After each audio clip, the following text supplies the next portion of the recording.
that you will not get to meet, who sadly were prevented from coming because, once again, a devastating hurricane has struck the island of Puerto Rico, almost exactly 5 years to the day that Hurricane Maria caused such dire devastation. See, the reason we were gathering here today was to talk about 5 years ago when Maria hit the island.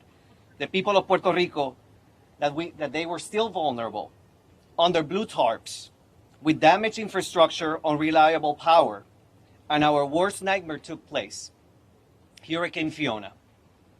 It is still too soon to know the full extent of the damage or loss of life caused by Hurricane Fiona. We will only learn that in the days to come. What we do know is that Hurricane Maria, the loss of life continued after the hurricane left, largely because people did not have access to electricity, which powered their oxygen or dialysis machines, or kept their insulin cold, or they could not travel to get medical care, or because hospitals themselves did not have electricity to treat patients. We also know what we have been saying for years is true, that 5 years after Hurricane Maria, Puerto Rico's infrastructure was not going to be able to withstand the next hurricane. Sadly, we were right. Once again, the entire island lost power after a complete blackout on Sunday. As of this morning, we know that only approximately 164,000 households have electricity. This means that on a population of 3 million, 89% of households are without power, and more than 66% are without access to drinkable water. Right after Hurricane Maria, Hispanic Federation established operations in Puerto Rico with permanent staff and office. We're happy to report that our team and their families are safe. And they have been tirelessly working in preparation for Hurricane Fiona.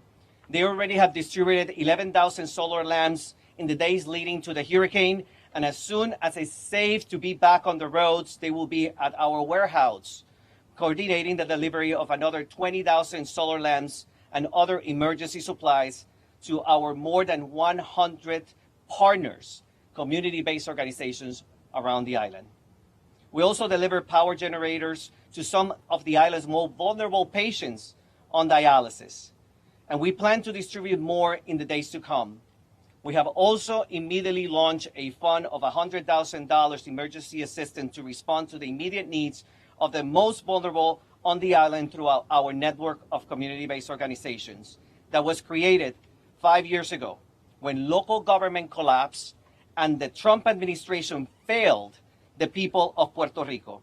These are the organizations that step in to care for the sick, feed the hungry, and provide support in the midst of so much despair.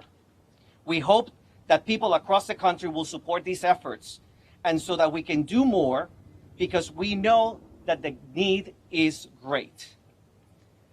I'm happy to say that the Puerto Rico central government's response is working much better this time, and some lessons have been learned. However, depending on which community we're looking at, the needs range from being safe to dire, especially within the most vulnerable and disadvantaged communities, and for residents who were still living under blue tarps or who are still waiting for their homes to be repaired since Hurricane Maria. No matter how effective government response is, we will always need community-based organizations to reach the most vulnerable. One of our main asks to the federal government is to facilitate the delivery of aid and money to nonprofits on the ground who in many cases can access and provide and supply the needs and distribute the aid faster and more efficiently than government is able to. Our top take action for Puerto Rico policy priority continues to be to push Congress and the administration to use federal dollars wisely to build a resilient Puerto Rico. The island has received the largest grant in FEMA history, over $12 billion, to rebuild its energy grid. Congress should use its oversight authority to ensure that the money is being invested in plans that will help Puerto Rico reach its own legislative set goals to be 100% renewable energy by 2050. Instead, as we speak, plans are being put forward by a private company, energy company, Luma, to continue investing in and keeping Puerto Rico energy grid dependent on fossil fuels. This is a travesty, and Congress and the Biden administration must put a stop to it. The U.S. Department of Energy own study have found that rooftop solar energy can meet up 85% of Puerto Rico households' energy needs. Yet, pennies and excuses are keeping that from becoming a reality. One small but potent example of the difference of rooftop solar systems can make: since 2018, HF and partners have been installing solar energy systems on federally qualified health clinics across Puerto Rico. Yesterday, we were able to reach a few of the centers and confirm that the systems are functioning as intended and that the emergency and critical services are fully operational despite no power coming in from the electric grid. This is why we say solar save lives. Our campaign will continue to bring together people, organizations to raise awareness and stimulate collaboration and take action around critical issues for Puerto Rico 5 years after Hurricane Maria and Irma devastated the island. This includes a just and sustainable recovery, equity, an end to the discrimination by federal government, and a returned democratic self-governance for Puerto Rico by repealing PROMESA and putting an end to the Financial Oversight and Management Board for Puerto Rico. And now I want to introduce a great friend of the Federation and a champion of Puerto Rico, Senate Majority Leader Chuck Schumer. Thank you, Frankie. Thank you. Thank you, Frankie, and it is good to be here. I once again want to thank you, Frankie, the Hispanic Federation, all your concomitant members for the great job you are doing. Bringing the supplies and generators to those who desperately need them most is so important. Dios te bendiga. God bless you for what you are doing. Now, this had been planned before Fiona. We were supposed to be here today to mark the 5th anniversary of Hurricane Maria, a devastating weather event, the deadliest natural disaster to hit a U.S. territory in 100 years. The deadliest. Not second, not third, the deadliest. As many of you remember, Maria exposed the weaknesses of the infrastructure on the island and the callousness, remember the paper towels? The callousness of the federal response by the Trump administration. Despite the shameful disdain and ineptitude of previous administrations, I am glad to say that, along with my colleagues here, Senators Blumenthal and Menendez in the Senate, and my colleagues, Congress members from the House, we were able to deliver $21 billion to our fellow citizens in Puerto Rico to deal with housing, health care, water, and half of it went to power. As Frankie mentioned, $12 billion. So this is not a lack of money. But let me say this, listen to this. According to GAO, of that $21 billion, only 2% of the money has been spent. 2%, when the island was already devastated by Maria, and lay it open to even more devastation by Fiona since things weren't fixed. Is that outrageous? While in large part that was due to the Trump administration's callousness, inaction, and intransigence, it's also because of the ongoing conflict on the island for what resources should power Puerto Rico, because $12 billion of that was for getting a new power grid. Half of that funding, more than half, to rebuild the grid devastated by Maria. And while the Department of Energy, FEMA, and HUD are working to support that effort, the ongoing conflict between PREPA, Luma, and the Puerto Rico Energy Bureau has hamstrung those efforts. Instead of getting power to the people, instead of making it a resilient grid, a locally based grid, they're busy fighting with each other. It's outrageous. Specifically, the Puerto Rico Energy Bureau has approved a plan for 40% renewable energy by 2025, and PREPA has fought back, pushing on greater use of natural gas. In an island that is so susceptible to natural disasters, it is ridiculous to have the energy generated on the south side of the island, and then using old-time cables and wires over mountains where the hurricanes hit to bring it to the north side makes no sense. We need resilient power. We need the power right where it is generated, by solar energy, by rooftops, by non-pollution. That's what we need. I've long pushed, alongside of almost everybody here today, for a grid that reflects the call of the people, that is resilient to storms, because it is made up of microgrids, local grids. So there's not hundreds of miles of power lines exposed to weather and hurricanes and earthquakes that has to deliver the energy to most of where the people live. It needs to be resilient and in the community. And we need to make sure that these microgrids and distributed resources are what is used, that what our $12 billion is used for. While climate change only makes storms worse, we need to ensure Puerto Rico is increasingly resilient to extreme weather, because we know it's going to keep coming.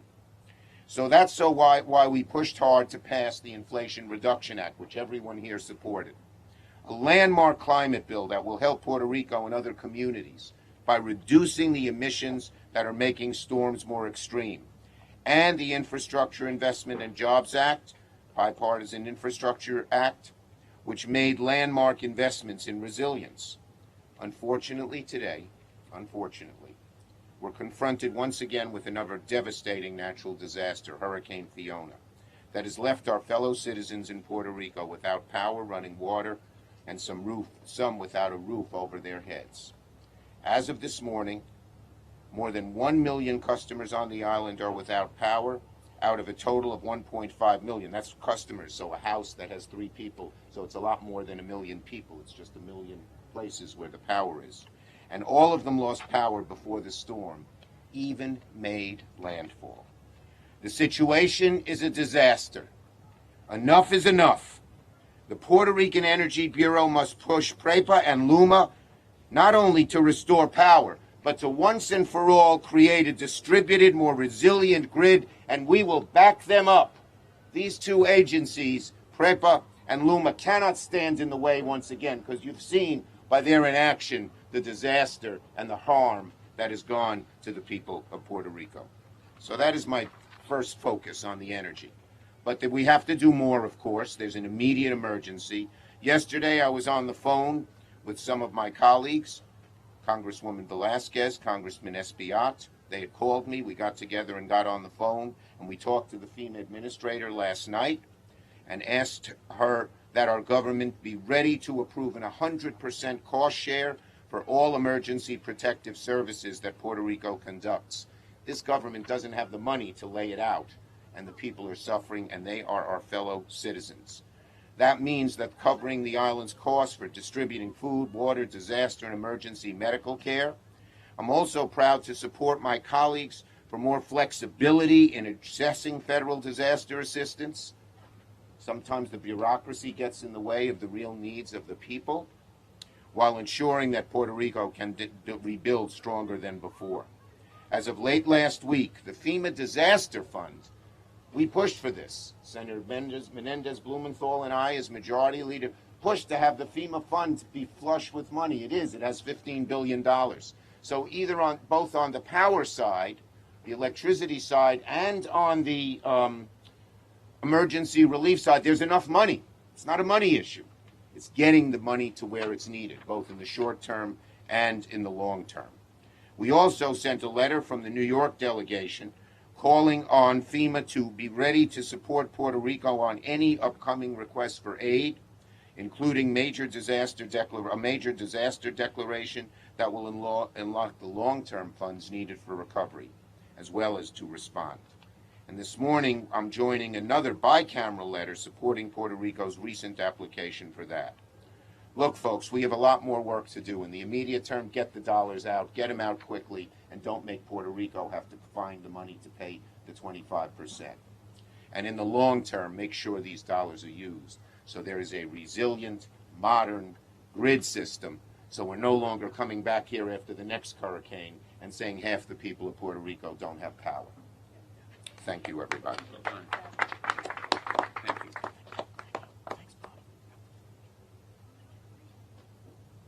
Thank you, Senator Schumer, very much for your leadership and for expressing what so many of us believe. We're going to move to our next champion for Puerto Rico, Senator Kirsten Gillibrand, who has also been a leader in the fight to help the island, help the people recover from Maria, and I'm sure we'll continue those efforts now.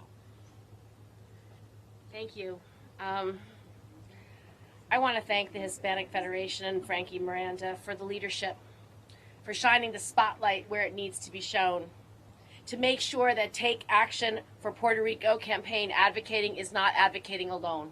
Every elected leader that is standing with you here today feels as strongly as you do and will not stop until relief is granted. I couldn't have said it better than Senate Majority Leader Chuck Schumer.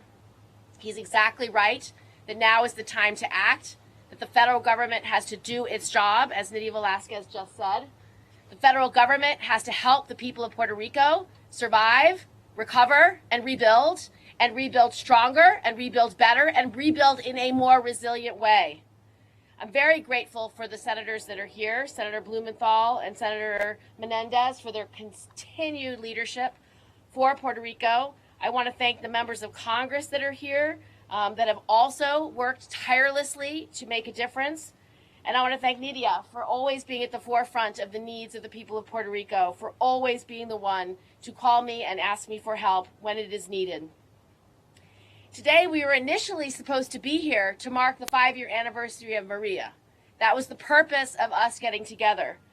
But now we are here asking for more aid, more support, more help because of the devastating outcome of what has just happened over the last several days. Even before Hurricane Fiona touched down this weekend, thousands of homes in Puerto Rico still had nothing but a tattered blue tarp as a roof. Can you imagine what it would be like to live without a roof over your head? It's unacceptable. The government had only completed 21% of more than 5,500 official post-hurricane projects. And only 5 of the island's 78 municipalities said at least half of the projects in the region had been completed. The conditions following the devastation of Maria have forced many families to leave Puerto Rico. It left thousands of those that were still there in jeopardy for the next hurricane, the next earthquake, the next drought, the next flood. Now this hurricane has hit, and only time will tell how devastating the outcome will be. We have 3.1 million fellow Americans living in Puerto Rico. We have to stand by them in their time of need.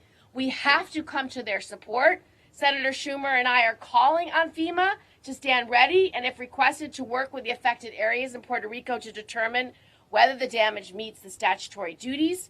I agree with Senator Schumer there should be 100% of federal support and not requiring the matching funds from Puerto Rico, a place that has been so devastated and under-resourced for so many years.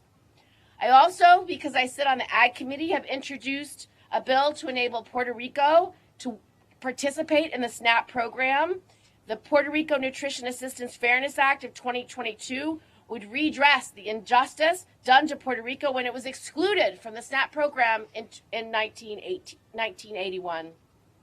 So these are just simple changes we have to make now to meet the need of our Puerto Rican brothers and sisters. I stand ready to fight for them. I'm going to thank you so much for that. That is the passion and the leadership that we need to see today and moving forward for Puerto Rico. There is no one more passionate in Congress than the first Puerto Rican woman elected to Congress, who left a very important committee hearing to come and be with us today. So without further ado, I'd like to introduce Congresswoman Nydia Velasquez.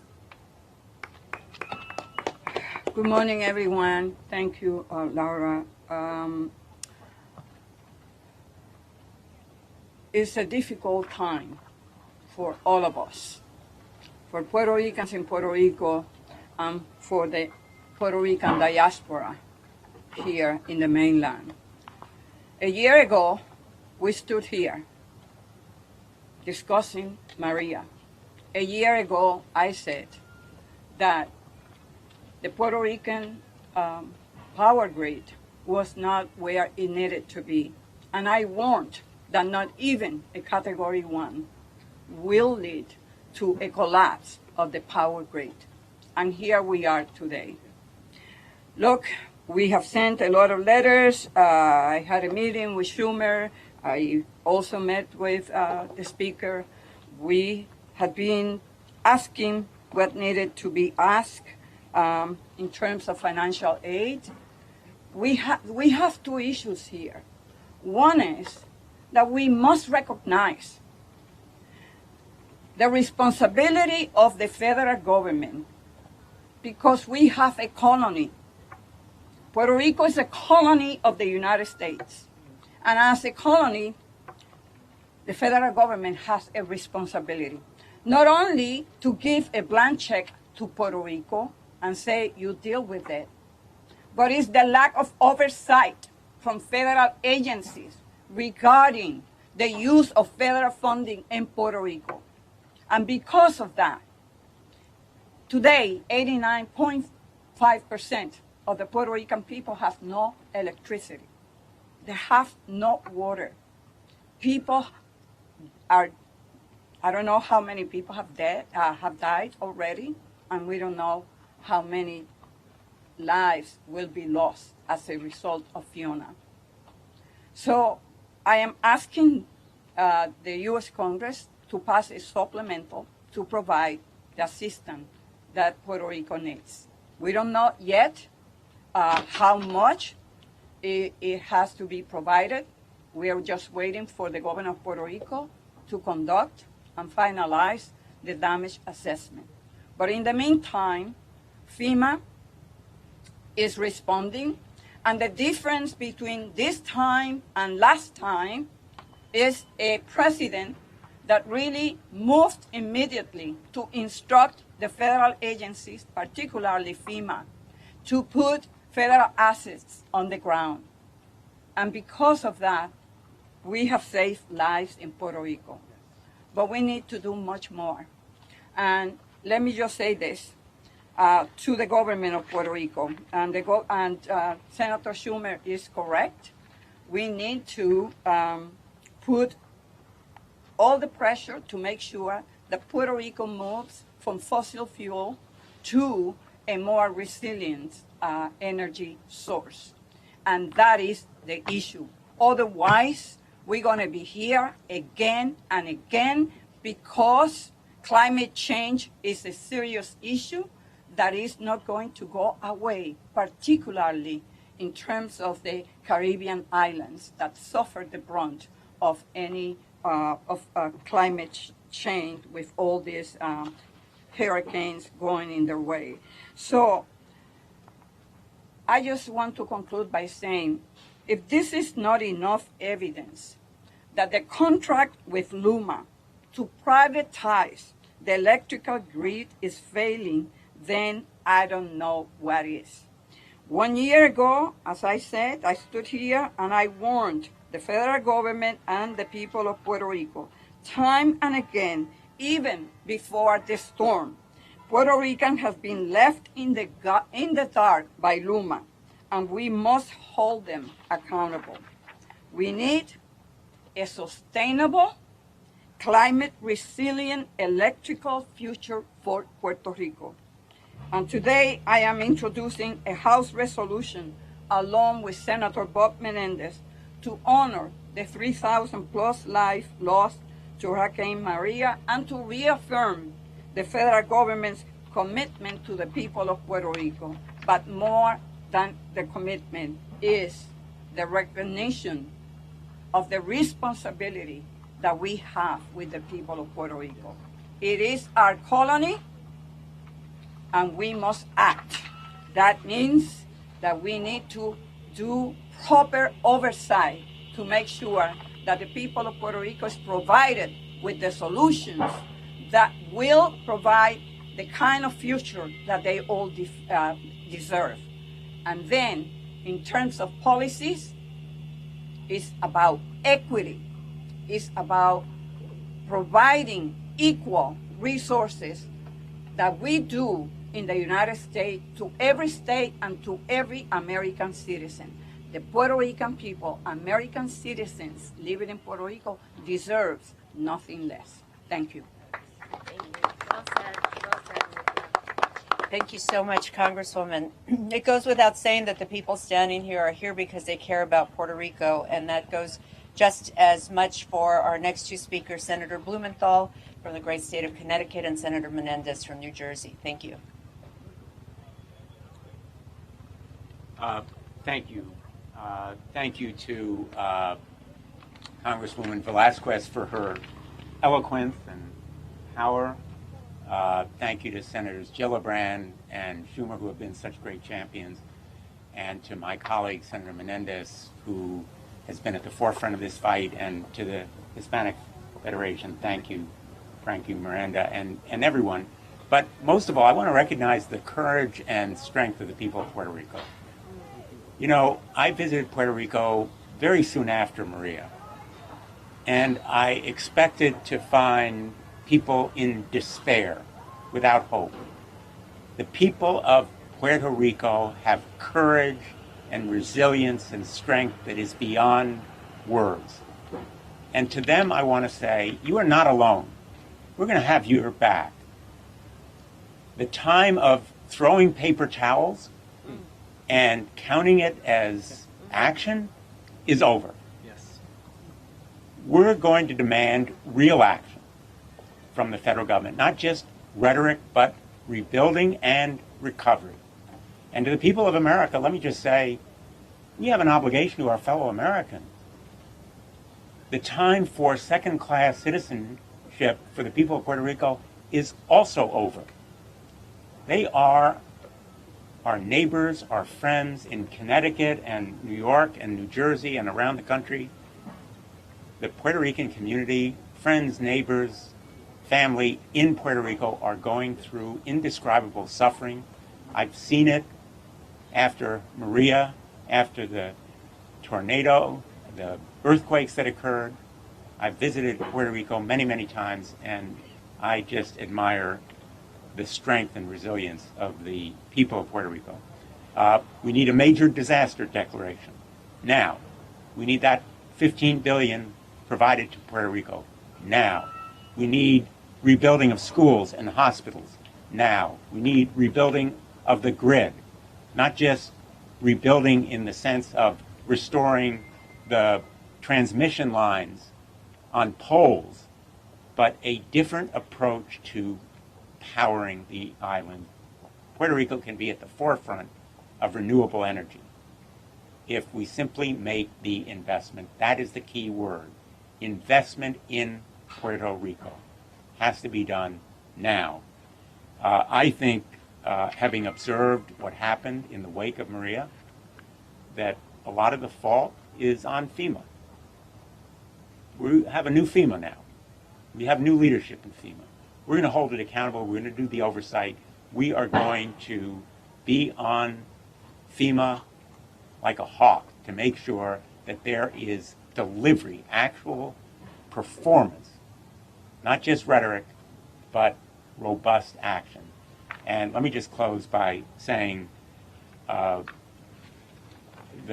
share the federal government provides has to be 100%, but more than the dollars, out of the FEMA fund, we need a real commitment to provide better tax treatment, the full SNAP program, Medicare, all of the government programs have to treat Puerto Rico equally, because in the long run, investing in Puerto Rico is investing in America and Americans. Yes. Yes. And that must be a recognition that the people of the United States accept proudly.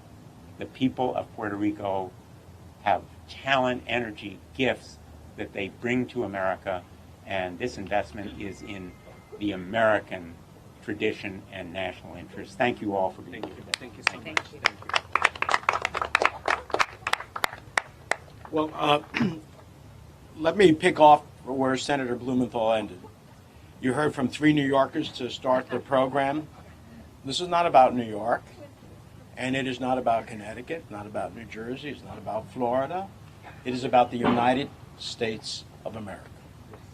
It is 3.12 million United States citizens who get treated differently than if they were on the mainland of the United States. And that is unacceptable. It is unacceptable. And it is un-American. Puerto Ricans put on the uniform of the United States and have served in every conflict in its history. The most decorated military unit, los Borinqueneros, actually got a Congressional gold medal. But a gold medal means nothing if you don't treat your fellow citizens in a way that is dignity and respect. So I'm glad that we have many colleagues of the Senate now. At one time, I felt rather lonely advocating for Puerto Rico. I was considered Puerto Rico senator. I remember in 2000, 5 years ago, I had a codel, a bipartisan codel, to go see Hurricane Maria. And unfortunately, the Trump administration canceled my military plane to go, thinking that somehow I wouldn't go. I got myself on a relief flight, and I showed up in Puerto Rico. And I still have the images today. I keep them on my phone. Hundreds of images of communities devastated, of bridges washed out, of homes destroyed. It reminds me every day. So while this was supposed to be a commemoration, it actually is another call to action. But this time, in addition to supporting, and I am organizing an effort to support and send a clear message to the administration for a major disaster declaration, when the governor of Puerto Rico submits it, to support it and make it happen right away. I believe the Biden administration will do that. It has already shown its willingness to support Puerto Ricans, our fellow U.S. citizens, in tangible ways, not with paper towels, but in tangible ways. But it needs its support. And it needs it now. But here's what it also needs. It needs Congress to exercise its oversight and its effort to ensure that it doesn't matter that you appropriate disaster money if it doesn't end up going to the people of Puerto Rico, if it doesn't create an energy grid that is resilient so that whenever the next hurricane or natural disaster comes, the lights stay on. Yes. The lights stay on. So I'm all for, I have been the biggest champion. I was against, the oversight board. I led a mini filibuster on the Senate floor against it. I didn't think it was right. But I got to be honest with you. The federal government has to get its act together, and the government of Puerto Rico has to exercise efforts over those energy entities to ensure relief for the Puerto Rican people. This is an all hands on deck and no finger pointing, and get the job done. So I will close by saying this: basta ya, basta ya, basta ya. Aceptamos, no es falta de recursos para ayudar al pueblo de Puerto Rico. Tenemos billones, no millones, billones de dólares otorgados para Puerto Rico en la previa Huracán María, pero no hemos visto ese dinero ser usado en favor del pueblo puertorriqueño, en favor de un sistema de energía que va a garantizar que no importa qué huracán, qué terremoto viene, que actualmente las luces van a mantenerse y la realidad de los puertorriqueños va a ser una de prosperidad y oportunidad. Así que esta vez, en adición de otorgar y abogar por dineros federales para Puerto Rico de nuevo, tenemos que asegurar que ese dinero llega, que sea usado, y si tenemos que usar el poder del gobierno federal para realizar eso, que sea así. Porque los puertorriqueños no pueden esperar más como ciudadanos americanos de este país, como ciudadanos americanos de este país. Para mí esto es un tema personal. Mi hermano vive en Puerto Rico, sufrió por María y está sufriendo ahora, no he podido hablar con él. Así que no es un concepto aparte de la realidad, es un concepto de uña y carne. Así que vamos a seguir abogando, y como miembro del Comité de Finanzas del Senado, vamos a seguir otorgando para un esfuerzo contributivo para no solamente la restauración de Puerto Rico, pero el progreso económico de Puerto Rico, para que los puertorriqueños sean tratados como cualquier ciudadano americano, como deben ser tratados. Muchísimas gracias. Gracias, senador. Wow, I was just talking with somebody back there. It's hard to keep from crying listening to this. What a difference it is to hear such strong support and championship in the Senate, in the House. It is a world away from 5 years ago, and we appreciate it so much. We're going to turn now to our champions in the House. The support is strong in both chambers, and that is exactly what we need to do what others have called for. Conduct the oversight that is needed to ensure that Puerto Rico is able to rebuild and does not face another Fiona with a result like this. I want to introduce now Darren Soto, Congressman Darren Soto from Florida. He is on the Energy and Commerce Committee and the Natural Resource Committee, which oversees Puerto Rico and the territories. So thank you, Congressman Soto. On this fifth remembrance of Hurricane Maria, the deadliest disaster in modern history, we pray for our brothers and sisters on the island. We also pray for our brothers and sisters in the Virgin Islands, the Dominican Republic, and so many other Caribbean islands that are in the path of Hurricane Fiona. As importantly, we're committed to action.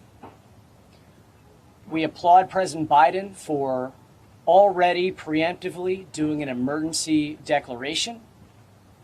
And now we have multi-member and multi-bicameral letters working on a major disaster relief, individual assistance.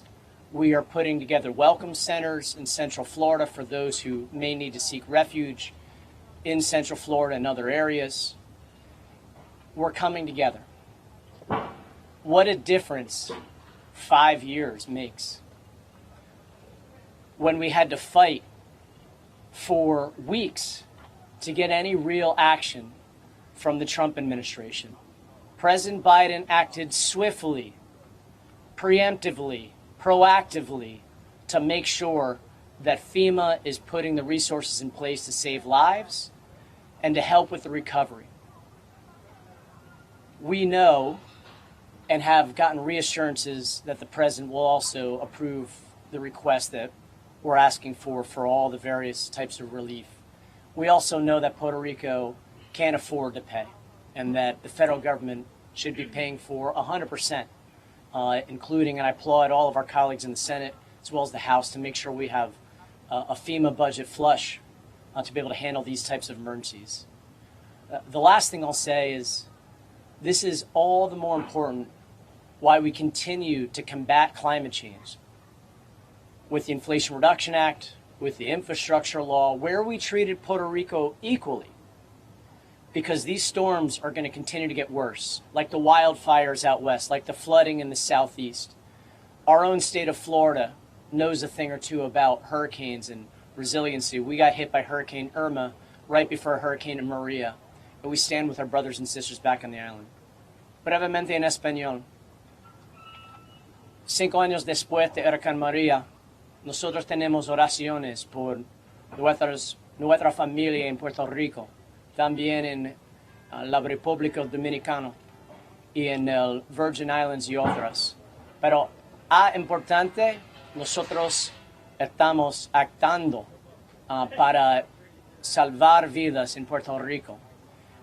Gracias al presidente Biden para aprobó la declaración de emergencia ya, y nosotros tenemos cartas con muchos otros miembros para pasar declaraciones de desastres grandes y también por asistencia individuales.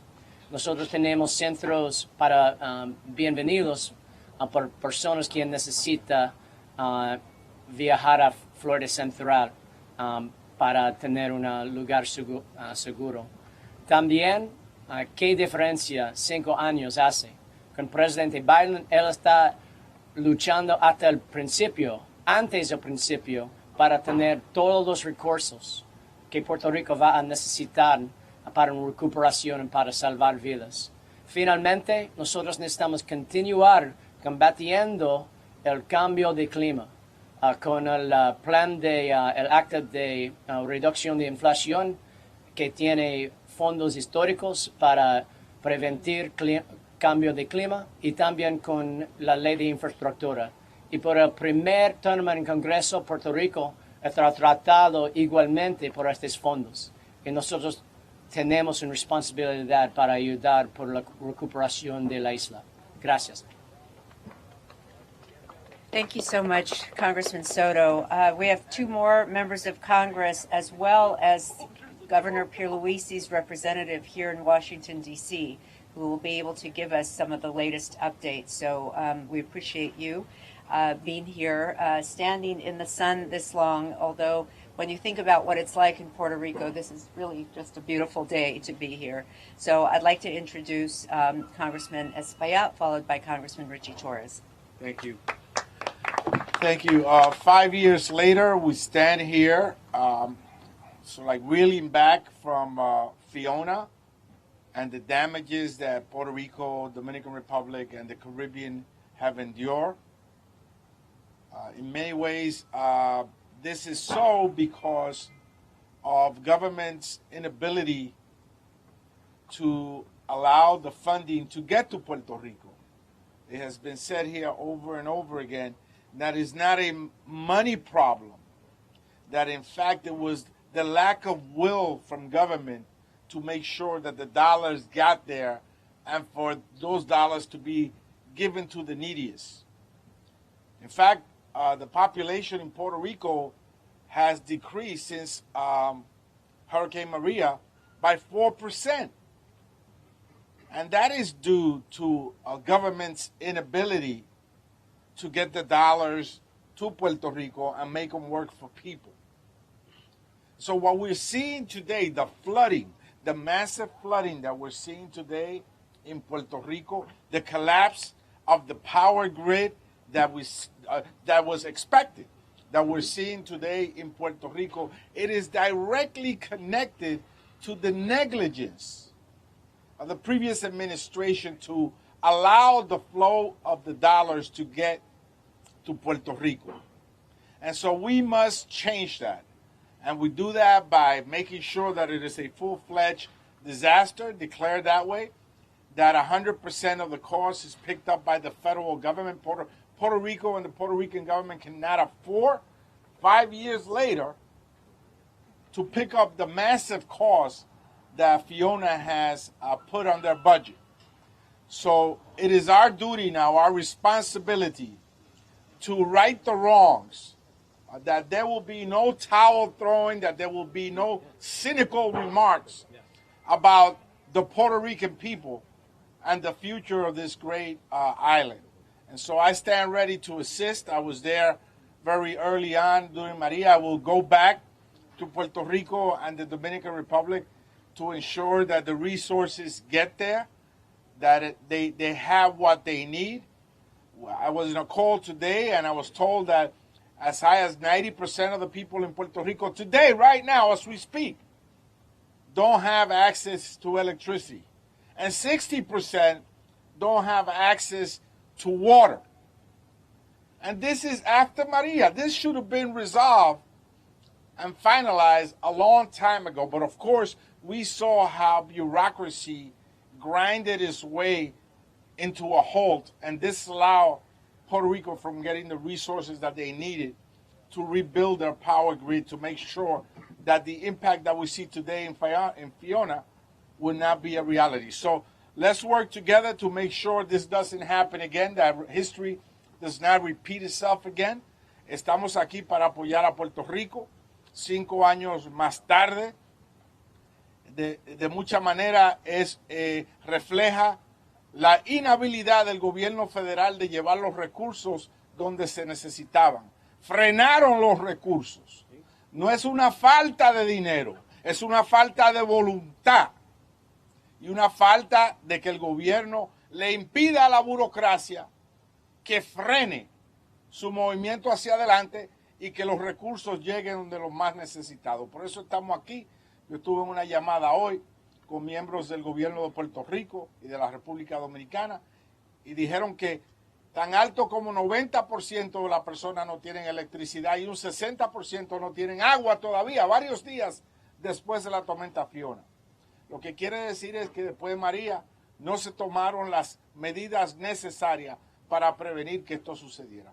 Estamos con Puerto Rico, estamos con el Caribe y vamos a trabajar. Gracias.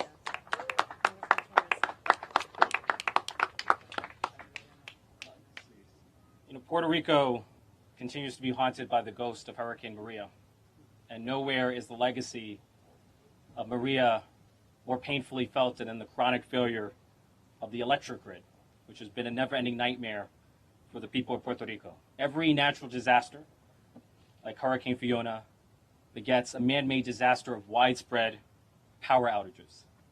In the wealthiest country in the world, the United States of America, the people of Puerto Rico, American citizens, have no electricity in the worst of times and have no reliable or affordable electricity in the best of times, despite paying the highest electricity bills in the country. The people of Puerto Rico have received not one, not two, not three, but 7 rate increases in the span of a single year. The denial of an affordable and reliable electric grid to Puerto Rico is colonialism at its cruelest. And the federal government must leverage every tool at its disposal to cut through the red tape and to expedite the rebuilding of the power grid, which I consider the most dire infrastructure need in the United States. There's nothing remotely comparable. The people of Puerto Rico deserve the same reliable electricity that the rest of America takes for granted. But the issue is not only the electric grid. Puerto Rico's second-class grid is symptomatic of a deeper problem, which is the treatment of Puerto Rico as second-class citizens, the second-class status of Puerto Rico, the colonization of Puerto Rico. And nowhere is colonialism more evident than in the tyranny of the Financial Oversight Management Board, commonly known as La Junta, which has stripped Puerto Rico of its self-governance and its self-determination.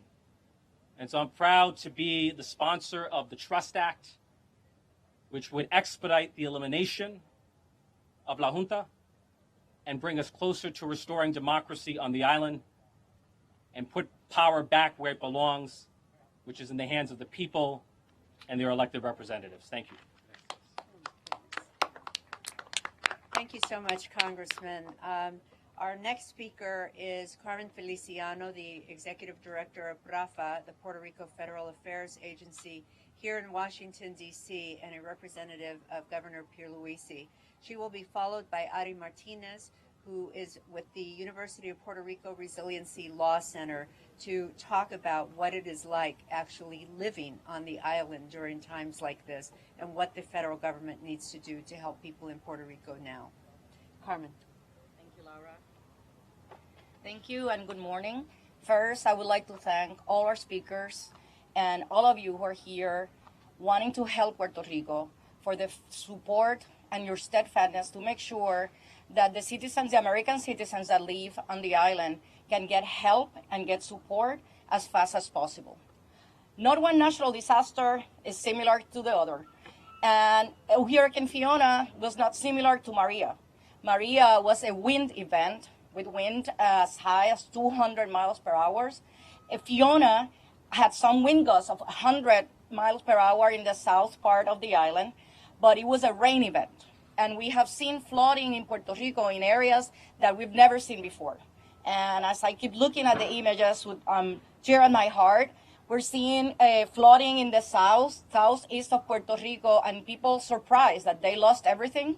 There has been not much loss of life, but every life that we lose because of a natural disaster is not quantifiable. Our heart, our prayers are with all the families that today are suffering in Puerto Rico because of the loss of life. And we speak and support all our friends and families on the island that are now without power and without water. As two natural disasters are not the same, two government administrations are not equal. And we're seeing the difference in the administration of Governor Pierluisi and the administration of Biden-Harris and President Biden. They're there with Puerto Rico. Yesterday I had the opportunity to brief, the governor was able to brief over 60 members, staffers, deputy secretaries, secretaries of federal agencies who are right there wanting to know what's going on in Puerto Rico and how they can help.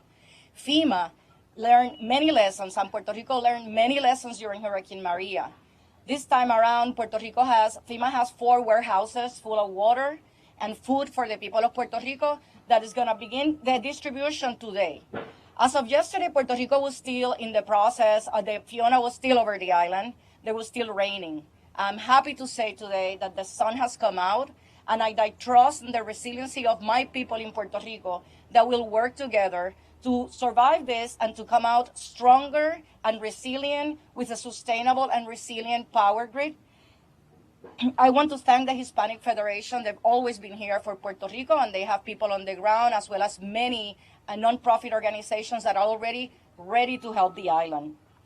A few weeks ago, as we were approaching the 5th anniversary of the devastation caused by Hurricane Maria and pondering about the lessons learned and the challenges that still lie ahead, none of us would have imagined dealing with another natural disaster today. As Hurricane Fiona activates our response and recovery, the trauma left by Maria is still present in the millions that were affected by the longest blackout in the United States history. The aftermath of a destroyed power grid and the thousands of lives lost. I'm glad to say and happy to say that despite the obstacles that we faced under the previous administration, now in the last 15 months, Puerto Rico has been able to work and put scopes of work to improve the power grid, and is working hand in hand with the Department of Energy to make sure that Puerto Rico has the power grid that it deserves and that is resilient and stronger to stand natural disasters like the one that we just experienced. Today, while we still mourn and reflect on how our lives changed forever after the worst national disaster in the history of Puerto Rico, we continue to move forward toward resiliency. Yesterday, the President of the United States, on his way back from London, from the funeral, the Queen's funeral, he took the time to call Governor Pierluisi and assure him that the federal government, all its force, is behind and stands behind Puerto Rico. However, although we are now in a much better position to deal with natural disasters, there are still improvements to be made regarding the unequal treatment to the island, and you've heard many of the congressmen and senators spoke to that. Sadly, it is at times like emergencies like this one that the inequalities in treatment of Puerto Rico become very palpable. The difference in treatment in healthcare, the lack of funding for Medicaid, Medicare, the fact that Puerto Rico does not receive the SSI, we don't participate in SNAP. It's at this time that shows that our most vulnerable population is treated as second-class citizens, and this needs to end.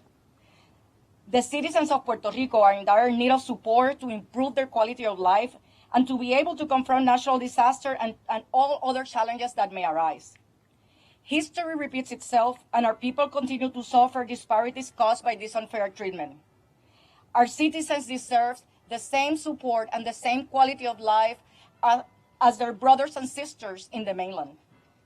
We will continue to work diligently to rebuild Puerto Rico, and we will not rest until we receive equal treatment in healthcare, social security, and nutrition for the 3.2 million American citizens that live on the island. Thank you so much for your support. Gracias a todos. Thank you, everybody that has stayed until this time with the sun. Thank you, Frankie. Thank you, Laura, for bringing me here today. My name is Adi Martinez Roman. I am the director of 2 organizations in Puerto Rico. The UPR Resiliency Law Center that tries to empower local organizations and small businesses in their recovery process, and Furia Inc., that accompanies community leaders in their process of advocacy in the communities, in the process of rehabilitation and recovery. It has been 5 years of continued disasters. 2 hurricanes, Irma and Maria Category 5, the earthquakes, COVID, and through all that, it is the communities in Puerto Rico and the local organizations, the ones that have actually done the recovery that has happened in Puerto Rico. as other speakers have said today, federal funds for recovery have not really been the source of reconstruction in any way. We have been tried to be heard since day one that the framework of disaster recovery has to change because federal funds have to go directly into the hands of civil society in order for work to be done and for effective solutions to be found. The hurricane that happened now, Category 1 hurricane, left all the people in Puerto Rico in the dark. It's not only about not having built an electric grid system, rebuilt an electric grid system, it's about not having listened to civil society in Puerto Rico that had been once and time again demanding decentralized solar-based rooftop microgrids in their communities. This is not new. Studies of viability have been made. We have already presented these to Congress, to FEMA, to HUD, to all the agencies. There has to be direct action. The other disaster, and I received messages from community leaders last night, Sunday night, about being in their homes and waters, getting up to the second level, because the flooding has been so catastrophic in the communities this time. Even worse than in Hurricane Maria in many places, in many of our communities. We have been calling out since day one after Hurricane Maria for mitigation funds to be used effectively. Waterways in Puerto Rico has to be mitigated, and so that our communities are not continually displaced from their homes because of any storm that happens to Puerto Rico. Flooding is catastrophic because mitigation is not streamlined with reconstruction. Again, local groups, local entities know the solutions of what needs to be done in order for federal funds to be spent in an efficient way, and they are ready to work to raise the red flags necessary to guarantee transparency and the correct use of these funds. But the framework of disaster recovery has to change, and federal government has to realize that it has to incorporate language of participation of civil society leaders in the planning processes. If not, you all are going to be wasting money down the drain. And I'm here, and we will bring the delegation that was not able to come this week. We will bring it next week. We're ready to be heard. We are trying to get meetings in the offices of FEMA, of HUD, in the Hill, in order to be heard. So I call for all of you to promote this message and for everybody to open the doors for the Puerto Rican leaders, community leaders that are actually the ones that are doing the job in the ground. So thank you so much, everybody. Thank you so much, Adi. As we said in the beginning, we are just heartbroken that the people from the island who are going to be here to tell you firsthand about watching people who depend on dialysis daily come into the center after they've missed treatments because power continues to go off and unreliably and die because their bodies do not recover, or from the attorney who represents Manuel Rivera Fuentes in the picture here, who has been disabled and bedbound since birth, whose parents are disabled, and the fact that the injustice that they do not qualify to receive the same federal benefits, SSI, that citizens in the U.S., if they lived in Florida, they'd get it, but because they live in Puerto Rico, they do not. Or from Elizabeth Colon Rivera, who works with housing communities and housing counseling, to tell you about the fact that federal money is being used to entice people to move from their homes instead of being given to them to repair their homes. We're sorry you can't hear their stories, but I encourage you, their statements are linked in our press release. I encourage you to click on those links. read their words and continue to cover what is happening on the island, not just today, not just because there's another disaster, but going forward to make sure that we do not stand here again next year still talking about the fact that people in Puerto Rico do not have the energy that they need to stay alive or the water that they need to drink and cook and bathe. It is unacceptable. And the Take Action for Puerto Rico campaign and Hispanic Federation are going to continue to do everything we can every single day to make sure that that doesn't happen. If we have any questions, we're happy to take them.